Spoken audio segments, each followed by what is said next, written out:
Looking for something more. Good morning, everybody, and welcome to the Recovery Classroom. My name is Drew. I am alcoholic. Today, I'm a recovering alcoholic, and I cannot be any more grateful. I want to just put this out there. I hope you guys all stay safe, stay warm, stay protected, and most importantly, stay clean and sober during this winter storm that's taken over the majority of the entire country. It's been a while since I've seen a storm this big that I can remember, anyway.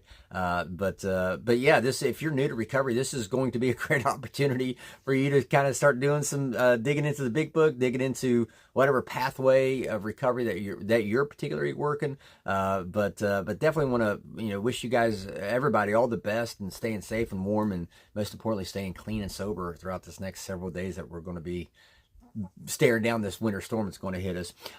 We were in a conversation last night at Crosstalk, and we were kind of sharing about a plethora of different topics, and it's kind of how things go at Crosstalk. But we were talking about the fellowship and things like that, and as we were sharing about it, in the back of my mind, I was like, man, that was me. I always wanted something more, and I wanted to share on that a little bit more in depth today. First and foremost, my drinking was a manifestation of a desire for something I didn't know that I didn't have, if that makes sense. I didn't know I didn't have whatever it was that I was searching for. And my drinking was a manifestation of that.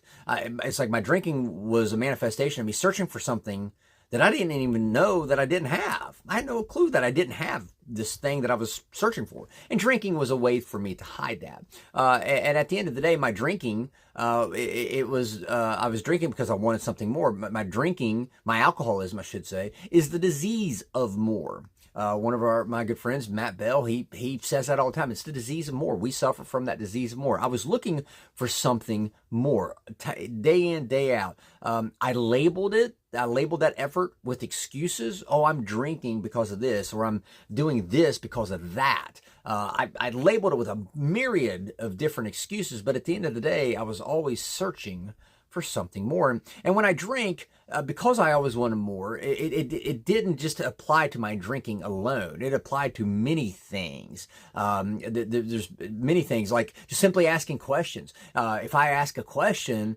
and you give me a superficial answer, well, that's fine, but it's probably going to generate more questions in my head, which, until I satisfy all those questions with consistent answers, I'm never going to be satisfied, right? So that the disease of more doesn't just apply to my drinking. It applies to so many aspects of my life.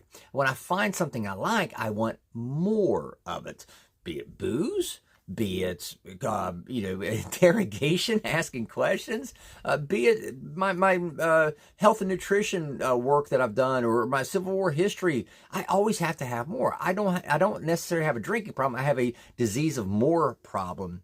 And when I came into recovery, that really didn't stop. And what I mean by that is, once I found out that I could recover, that I didn't have to live as a drunk, I wanted more. I wanted more peace, more serenity.